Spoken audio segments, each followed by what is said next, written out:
नमस्कार सर्वांना. काही गोष्टींची चर्चा करण्यासाठी मी आज लाईव्ह आलेलो आहे.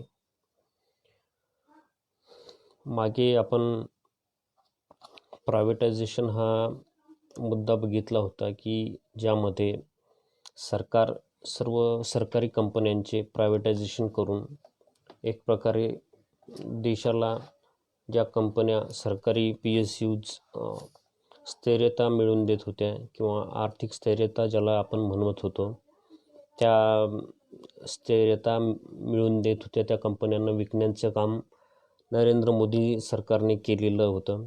त्याचं सर्व माहिती मागच्या लाईव्ह सेशनमध्ये आपल्याला दिली होती. कालपासून एक मोठा विवाद या देशामध्ये सुरू आहे की शेतकऱ्यांबद्दलचे जे काही बिल्स सरकारने काल लोकसभेमध्ये आणि आज राज्यसभेमध्ये आणले त्यासंबंधी अर्थात या मीडियामध्ये प्रश्न दबून गेलेले आहेत की नेमके संसदेमध्ये बिल आणल्यानंतर विधेयक आणल्यानंतर उत्तर भारतातील शेतकरी याबाबत का आक्रमक झालेले आहेत आणि याबद्दल केवळ उत्तर भारतातील शेतकरीच आंदोलन करत आहेत आणि मोठ्या प्रमाणात त्याचा विरोध होत आहे. तर नेमकं हे बिल कोणते आणि नेमके या 2 दिवसात काय काय घडलेले आहे. जसं की आज आपण बघितलं राज्यसभेमध्ये हे जे 3 बिल्स आहेत शेतीसंबंधी ते बिल्स पारित करण्यात आलेले. विरोधकांनी खूप मोठा विरोध केला. अतिशय म्हणजे लोकशाहीची हत्या केल्याप्रमाणे हे बिल पारित करण्यात आलेले आहेत. आजही कुणाला या बिलाबद्दल शेतकरी नेते किंवा जे कुणी शेतीसंबंधी जाणकार आहेत तेही आज चूप बसलेले आहेत. येणाऱ्या काळात ज्याप्रमाणे प्रायव्हेटायझेशन किंवा अर्थव्यवस्था आज डबघाईला आलेली आहे तसाच प्रकार हा शेतीसंबंधी होऊ शकतो, कारण याची सुरुवात आजपासून झालेली आहे. तर आपण बघू की नेमके कोणते बिल्स सरकारने संसदेमध्ये आणले होते. काल लोकसभेमध्ये हे बिल पारित केलेले आहेत आणि आज राज्यसभेमध्ये म्हणजे याचा अध्यादेश आता निघलेला आहे आणि राष्ट्रपतीच्या सहीने हे बिल आता एक कायद्यामध्ये याचं रूपांतर होणार आहे. तर एक नंबरचं बिल म्हणजे शेती उत्पन्न व्यापार आणि वाणिज्य विधेयक 2020. दुसरं बिल शेती हमीभाव शेती सेवा करार 2020. तिसरं बिल अत्यावश्यक वस्तू विधेयक अर्थात त्यामध्ये अमेंडमेंट केलेली आहे 2020. चौथं बिल इंडस्ट्रीयल रिलेटिव्ह कोड्स 2020 आणि 5वं bill amendment in insolvency and bankruptcy code. अर्थात हे 5 बिल्स लोकसभेमध्ये पारित करण्यात आलेले आहेत. तर पहिलं बिल आपण बघितलं की शेती उत्पन्न व्यापार आणि वाणिज्य विधेयक नेमकं काय आहे की जेव्हा भारत स्वतंत्र झाला होता त्यावेळेस शेतीची परिस्थिती खूप वाईट होती. शेतकऱ्यांना सावकाराकडून कर्ज घेऊन शेती करावी लागत असे. त्यांच्या मालाला किंमतही भेटत नसे. त्यानंतर 1965मध्ये सरकारने एक कायदा पास केला की त्यानुसार की APMC मार्केट्स तयार झाले. अर्थात आपण त्याला ॲग्रिकल्चर प्रोड्यूस मार्केट कमिटी म्हणतो किंवा कृषी उत्पन्न बाजार समिती म्हणतो की ज्यामध्ये जे काही ट्रेडर्स असतील किंवा व्यापारी जे असतील ते शेतकऱ्यांकडून शेतीचा माल विकत घेतात आणि शेतकरी त्यांना विकतो. याचा जो भाव असतो तो APMC मार्केट ठरवतो. अर्थात सरकारचं यावर नियंत्रण असते आणि त्या माल विकल्यानंतरही जो माल उरतो शेतकऱ्यांचा तो मालही सरकार विकत घेते. अशा प्रकारे APMCचं गठन या सरकारने केलेलं होतं. त्यानंतर आता जे काही विधेयक आलेलं आहे आज की शेती उत्पन्न व्यापार वाणिज्य विधेयक आणि शेती हमीभाव सेवा करार, तर यामध्ये सरळ शेतीचे प्रायव्हेटायझेशनचा एक हिडन कन्सेप्ट यामध्ये लपलेला आहे की जेणेकरून हा जो माल आहे हा APMC मार्केटच्या बाहेर तुम्हाला विकण्यास आम्ही मुभा देऊ असं सरकारचं म्हणणं आहे. त्यावर कुठलाही टॅक्स पडणार नाही. वन नेशन वन मार्केट ही संकल्पना केंद्र सरकार मोदी सरकार मांडत असले तरी शेतकऱ्यांना, जे काही उत्तर भारतातील शेतकरी आहे पंजाब हरियाणामध्ये, की ज्यांचं उत्पन्न जवळपास 20,000 पर मंथ ॲव्हरेजली आपण काढतो, महाराष्ट्राचं उत्पन्न 8,000च्या आसपास शेतकऱ्यांचं येतं, तर त्यांना कुठेतरी मोठ्या प्रमाणावर फटका बसणार आहे. याचं कारण असं की जो माल शेतीतून निघतो तो APMC मार्केट्समध्ये जातो, सरकार MSP मिनिमम सपोर्ट व्हॅल्यू किंवा प्राईस ठरवते आणि तो माल विकला जातो. तर आता हे बिल आणल्यानंतर असा परिणाम होणार आहे की APMCच्या मार्केटच्या बाहेर हा माल विकला जाईल. अर्थात इथे प्रायव्हेट ट्रेडर्स येतील, प्रायव्हेट कंपन्या येतील, ज्या काही बँक गॅरंटी घेऊन येऊ शकतात. अर्थात या कंपन्या मोठ्याच राहतील, ज्याप्रमाणे अदानी अंबानी यांनी सर्व क्षेत्रामध्ये आपला कब्जा बसवलेला आहे, तसाच हा कब्जासुद्धा ॲग्रिकल्चर सेक्टरमध्येही बसवण्याची शक्यता आहे. कारण त्यांनी बँक गॅरंटी मिळाल्यानंतर त्यांनाही सरकार परमिशन देणारच आहे आणि ती सुरुवात झालेली आहे. याचं कारण असं आहे की रिलायन्सने स्वतःचे वेअरहाऊस तयार करण्याला सुरुवात केलेली आहे. तर हा माल APMCच्या बाहेर गेल्यानंतर हा माल शेतकऱ्यांकडून ह्या कंपन्या विकत घेतील. दुसरी गोष्ट, माल विकत घेतल्यानंतर जी किंमत सरकार पहिले ठरवत होती की एखाद्या सोयाबीनचा भाव असो किंवा मूग असो, उडीद असो, यांचा भाव APMC मार्केट थ्रू वेगवेगळ्या भागात ठरत होता, तो भाग आता APMC ठरवणार नाही, तर हे खाजगी कंपनी अर्थात प्रायव्हेट सेक्टरमधले जे ट्रेडर्स असतील हे ठरवतील.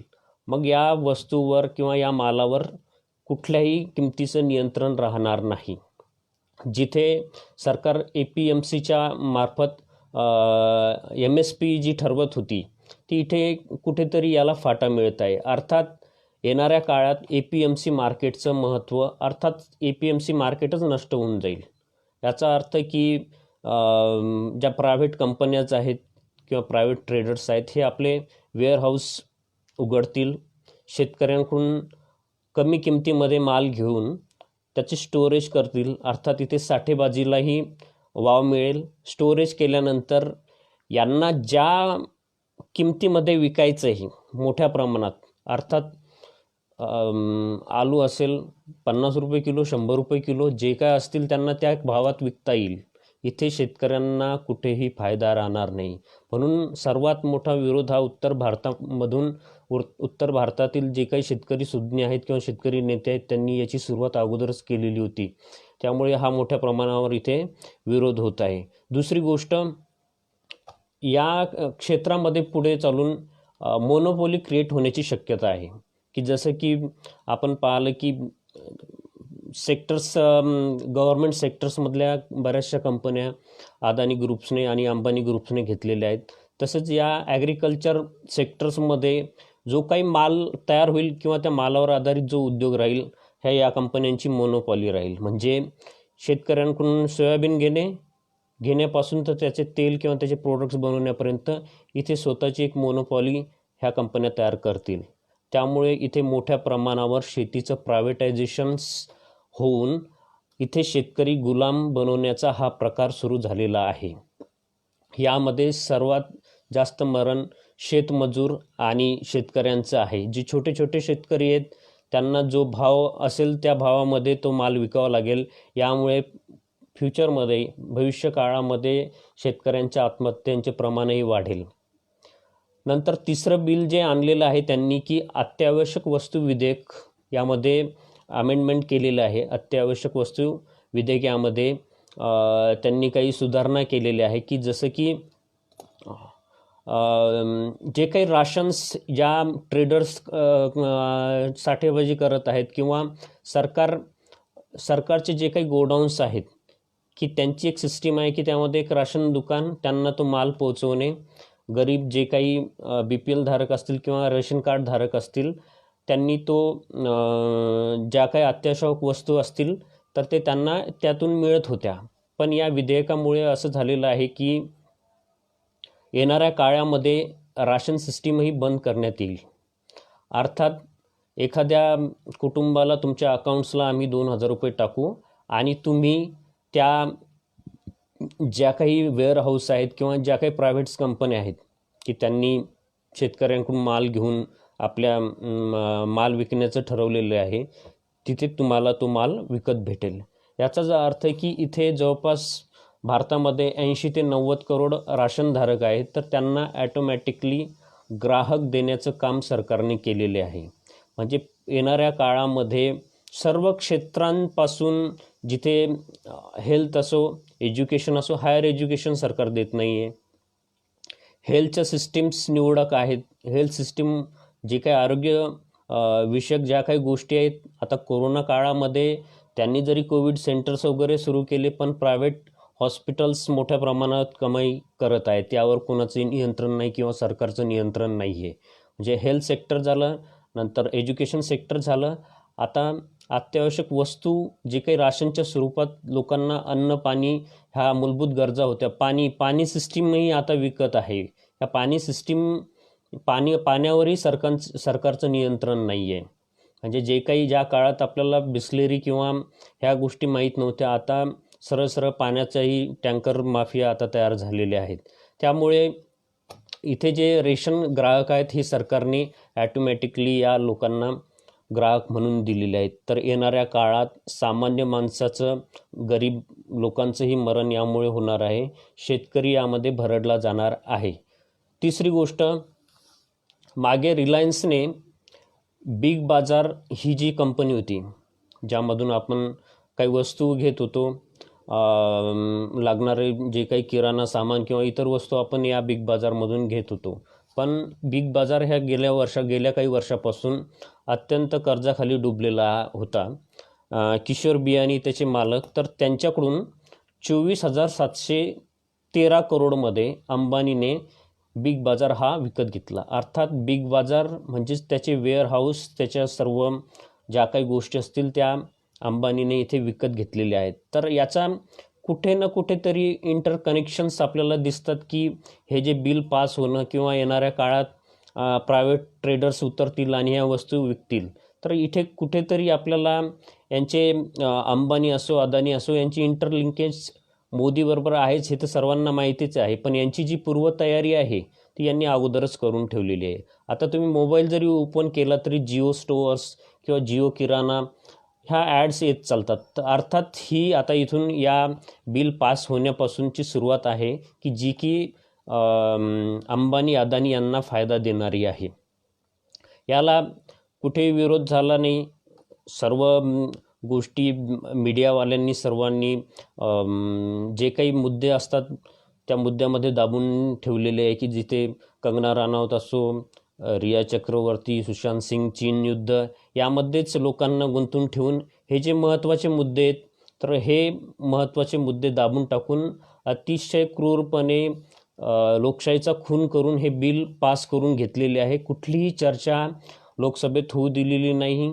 राज्यसभेतही आज आवाजी मतदानाने हे बिल पारित करण्यात आलेलं आहे.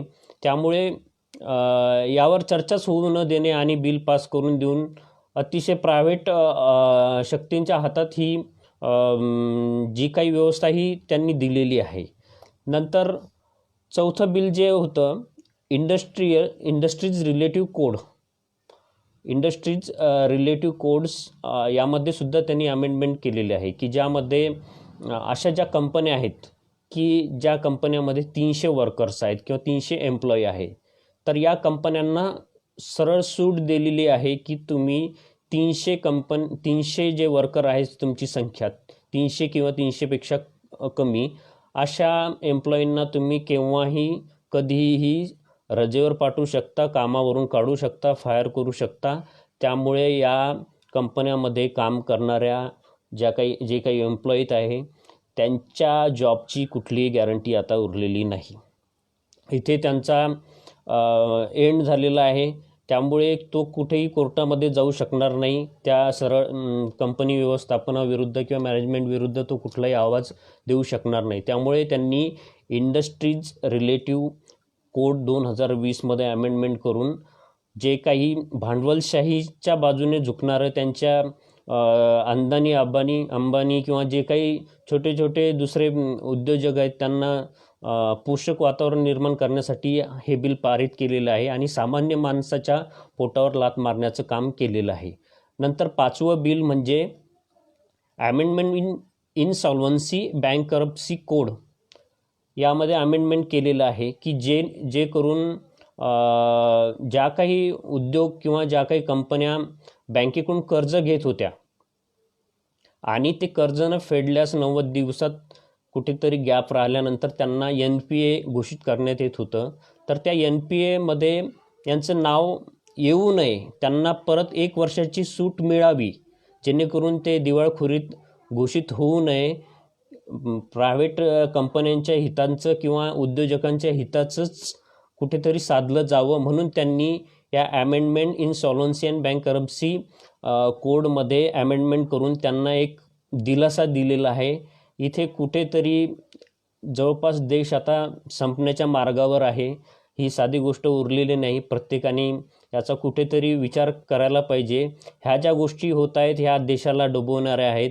याचा तुम्ही जर अभ्यास केला तर कुठेतरी लक्षात येईल की आपण कुठेतरी संपण्याच्या दिशेने आहोत. ही काळजी सर्वांनी घ्यावी. मला एवढंच सांगायचं होतं. आपण मला बोलण्याची संधी दिली त्याबद्दल थँक्स. नमस्कार.